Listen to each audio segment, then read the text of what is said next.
শনিবার আসানসোল দুর্গাপুর পুলিশ কমিশনারেটের বুদবুদ ট্রাফিক গার্ডের উদ্যোগে পথ নিরাপত্তা সপ্তাহ পালন করা হলো। বর্তমানে রাস্তায় বেড়েছে 2 চাকা ও 4 চাকা গাড়ির সংখ্যা, তাই পথ নিরাপত্তা সকলের জন্য বিশেষ গুরুত্বপূর্ণ হয়ে উঠেছে। এজন্য রাজ্য সরকারের সেফ ড্রাইভ সেফ লাইভ নামক কর্মসূচি রয়েছে। আসানসোল দুর্গাপুর পুলিশ কমিশনারেটের পক্ষ থেকে পথ নিরাপত্তা নিয়ে সারা বছর নানান কর্মসূচি গুরুত্বের সঙ্গে পালন করা হয়। এবার 1 জুলাই থেকে 7 জুলাই পর্যন্ত রাজ্য জুড়ে পথ নিরাপত্তা সপ্তাহ পালন করা হচ্ছে। শনিবার বুদবুদে তা অনুষ্ঠিত হয়। এদিন প্রথমে বুদবুদ বাজার থেকে বিভিন্ন স্কুলের পড়ুয়ারা পদযাত্রা করে বুদবুদ মহাকালী স্কুলে আসেন। সেখানে মনোজ্ঞ অনুষ্ঠানের আয়োজন করা হয়। পড়ুয়াদের জন্য এখানে কুইজ কম্পিটিশনের আয়োজন করা হয়েছিল। অনুষ্ঠানে উপস্থিত ছিলেন এসিপি ট্রাফিক রাজকুমার মালাকার, গলসি 1 ব্লকের বিডিও জয়প্রকাশ মণ্ডল, বিদ্যালয়ের প্রধান শিক্ষক বিক্রমাদিত্য মণ্ডল। বুদবুদ থেকে নিজস্ব প্রতিনিধি রিপোর্ট, সুখবর টিভি। আশা করি সবাই বলতে পারবে। আমরা তো রাস্তা দিয়ে যাতায়াত করি, বিভিন্ন রাস্তা দিয়ে যাতায়াত করি। কেউ বলতে পারবে যাতায়াত করার পথে সেই রাস্তাটা স্টেট হাইওয়ে না ন্যাশনাল হাইওয়ে?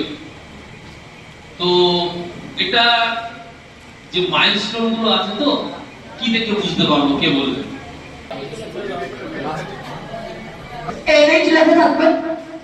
যদি ন্যাশনাল হাইওয়ে তার কালারটা আলাদা হবে, আর স্টেট হাইওয়ে যদি হয় তার কালারটা আলাদা হবে।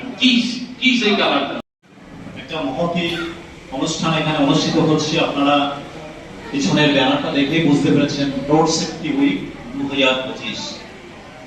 এটা অর্গানাইজেশন বুদবুদ ট্রাফিক গার্ড।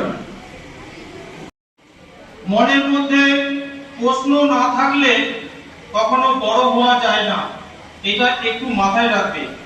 তাহলে আজকের যে অনুষ্ঠান, এই অনুষ্ঠানের প্রথম প্রশ্ন হলো, কেন একটা বিদ্যালয়কে বেছে নেওয়া হয়েছে এই অনুষ্ঠানটা করার জন্য? এটা তোমরা ভাববে। সারা পশ্চিম বাংলার বিভিন্ন বিদ্যালয়ে এই অনুষ্ঠানটা ট্রাফিক পুলিশ করছে। কেন করছে? তার প্রধান কারণ, তোমরা ভবিষ্যতের নাগরিক। তোমরা যদি সচেতন ভাবে যে কর্তব্যগুলো করা উচিত তা শিখতে পারো, তাহলে আমাদের কাজটা খুব সহজ হয়ে যায়। এই যে মঞ্চে যারা আমরা আছি, এরা প্রত্যেকেই প্রত্যহ 24 ঘন্টা কিভাবে তোমরা সুস্থভাবে বাড়ি ফিরবে তার জন্য অন ডিউটি থাকে 24 ঘন্টা। এই কথাটা আমি আবার বললাম, পুলিশের ডিউটি কোনো সময় হয় না। এই কথাটা মাথায় রেখে আমি ছাত্রছাত্রীদের বলবো, সবাই একটু উঠে দাঁড়িয়ে আমার এই পুলিশ ভাইদের এবং পুলিশদের একটু সম্মান জানাও। সবাই একটু উঠে দাঁড়াও, একটু হাততালি দিয়ে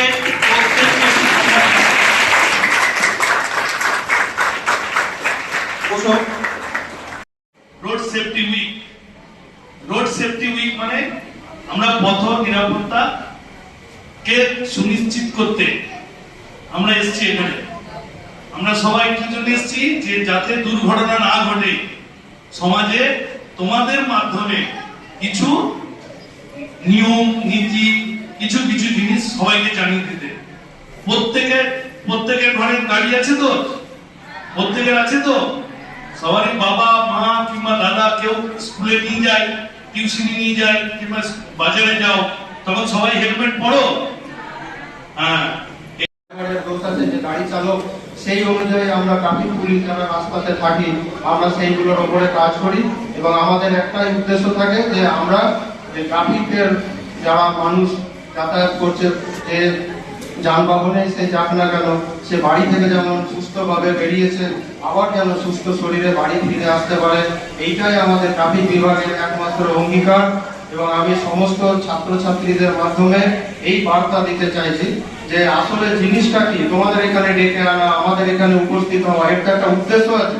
সেই উদ্দেশ্যটা হচ্ছে যে যাতে ট্রাফিক অ্যাক্সিডেন্ট কমানো যায় এবং মানুষের যে অমূল্য জীবন, সেই জীবন যাতে রক্ষা করা। দেখুন, পশ্চিমবঙ্গ সরকারের উদ্যোগে, ট্রাফিক ডিপার্টমেন্টের উদ্যোগে আপনারা জানেন গত 1 তারিখ থেকে 7 তারিখ পর্যন্ত আমরা রোড সেফটি উইক পালন করছি। তারই একটা অংশ হিসেবে আমরা বিভিন্ন স্কুলে যাচ্ছি, র্যালি করছি স্কুলের স্টুডেন্টদের নিয়ে, কারণ এরাই আমাদের সমাজের ভবিষ্যৎ। এদের মাধ্যমে আমরা এই বার্তাটা ছড়িয়ে দিতে চাচ্ছি যে রোড সেফটিটা একটা অত্যন্ত প্রাসঙ্গিক ব্যাপার এবং তারা যখন যাতায়াত করবেন তারা যেন নিজের যে সতর্কতা সেটা অবশ্যই অবলম্বন করেন, যাতে তারা নিজেরা সেফ থাকেন এবং পথচারী অন্য যারা আছেন তারা সেফ থাকেন, আমাদের সমাজ সেফ থাকে। বুধবুধে আমরা একটা র্যালি করেছি স্কুলের ছাত্রছাত্রীদের নিয়ে। পরবর্তী ক্ষেত্রে আমরা এখানে স্কুলের ছাত্রদের নিয়ে, প্রায় 5টি স্কুলের ছাত্রছাত্রীদের নিয়ে একটা কুইজ কন্টেস্ট করছি, বেসিক্যালি রোড সেফটির ওপরেই। এই প্রোগ্রামটা চলবে, যতক্ষণ চলবে আমরা চালিয়ে যাবো অনুষ্ঠানটা। প্রোগ্রাম কি স্যার বুধবুধে চলবে আর না, বুধবুধ না, এটা সারা পশ্চিমবঙ্গ ধরেই চলছে। আজকে বুধবুধে প্রোগ্রাম ছিল, এটা আমাদের কন্টিনিউয়াস প্রোগ্রাম, এটা চলতে থাকে। রোড সেফটি উইক পালন করে দুর্ঘটনা মোকাবিলা করা সম্ভব নয়, কারণ শুধু পুলিশ প্রশাসনের পক্ষেও সম্ভব নয় দুর্ঘটনা মোকাবিলা করা। সাধারণ মানুষকেও এখানে খুব প্রয়োজন, তাদেরকে অ্যাওয়ারনেস করা। ভীষণভাবে সাধারণ মানুষ যদি এগিয়ে না আসেন তাহলে পরে তো আমাদের একার দ্বারা সম্ভব নয়। আমরা যারা পুলিশের যারা ট্রাফিকে দিন রাত্রি ডিউটি করছি তারা বিভিন্ন রকমভাবে আমরা প্রচার করছি, মানুষকে সচেতন করার চেষ্টা করছি। তৎসত্ত্বেও দেখা যাচ্ছে বেশ কিছু মানুষ আছেন যাদের হয়তো এখনও তারা নিষ্ক্রিয়। তাদেরকে যতক্ষণ না আমরা সচেতন করতে পারবো হয়তো দুর্ঘটনার হার খুব বেশি আমরা কমাতে পারবো না। যদিও এটা আমাদের খুব সৌভাগ্যের বিষয়, গত বছর আমরা আমাদের এই এডিপিসিতে গত 5 বছরের মধ্যে সর্বপ্রথম গত বছরেই অ্যাক্সিডেন্টের সংখ্যা বহুলাংশে আমরা কমাতে পেরেছি। এই ধারা যাতে বজায় থাকে তারই আমাদের প্রচেষ্টা চলছে। একাধিক স্কুল এই এলাকায়, একাধিক স্কুল রাজ্য সড়ক এবং জাতীয় সড়কের পাশে, কিভাবে পুলিশ মোকাবিলা করবে? দেখুন, আমাদের তরফ থেকে আপনারা জানেন যে আমাদের পুলিশের সংখ্যা ভীষণই অপ্রতুল। তো আমরা যেটা করে থাকি রাস্তায়, স্কুল বা অন্যান্য যেগুলো আছে সেক্ষেত্রে যেগুলো স্ট্র্যাটেজিক জায়গা যেগুলো আছে সেই স্ট্র্যাটেজিক জায়গাগুলোকে স্ট্র্যাটেজিক টাইমে আমরা ম্যান পাওয়ার দিয়ে সেটাকে করে ম্যানেজ করার চেষ্টা করি। সব যে স্কুল আছে সব স্কুলে হয়তো আমরা পারি না, কিন্তু সেক্ষেত্রে হয়তো গার্ডরেল বা অন্যান্য যেসব ব্যবস্থা আছে সেগুলো দিয়ে আমরা ট্রাফিক ম্যানেজমেন্ট করার চেষ্টা করি। স্যার, বুধবুধে বেআইনি পার্কিং নিয়ে একটা অভিযোগ ওঠে মাঝে মধ্যেই, যে এনএইচের যে লরি যায় তারা এনএইচের পাশেই অনেক সময় লরিগুলো পার্কিং করে দেয়। এটা নিয়ে কি কিছু পরিকল্পনা রয়েছে আপনার? ব্যাপারটা হচ্ছে, দেখুন, এনএইচের বহু জায়গা আছে যেখানে সার্ভিস লেন নেই। আমরা বা আমাদের হায়ারার্কি যারা আছেন তারা এনএইচের সাথে খুব ক্লোজলি ব্যাপারটা মনিটরিংয়ের মধ্যে আছেন, যাতে এই সার্ভিস রোডগুলোকে কমপ্লিট করা যায় এবং যত শীঘ্র সম্ভব এইগুলো হয়ে যাবে। আশা করি এই বাড়তি সমস্যা অনেকটাই সমাধান। স্যার, বুধবুধ ট্রাফিক গার্ডের অন্তর্গত কিছু সার্ভিস লেন্থের মধ্যে অবৈধ দোকান করে পরে সার্ভিস লেন্থের মধ্যে গাড়ি দাঁড় করাচ্ছে, এই ব্যাপারে আপনারা কতটা কি সচেতনতা করছেন? দেখুন, আমরা আমাদের তরফ থেকে যতটুকু করার তাদেরকে অলরেডি নোটিশ করা হয়েছে। এনএইচকেও আমরা আমাদের তরফ থেকে চিঠি করা হয়েছে। তো আমরা আশা করছি খুব শীঘ্রই আমরা জয়েন্টলি এই দোকানগুলোর বিরুদ্ধে ব্যবস্থা নিতে পারবো। স্যার, কিছু গাড়িতে স্টিকার লাগানো হচ্ছে বিভিন্ন রকম, যেমন ধরুন প্রাইভেট মারুতি গাড়িতে দেখছি পুলিশ স্টিকার লাগানো আছে, হয়তো উনি পুলিশে চাকরি করেন, তো সেই গাড়িগুলো কি বৈধ?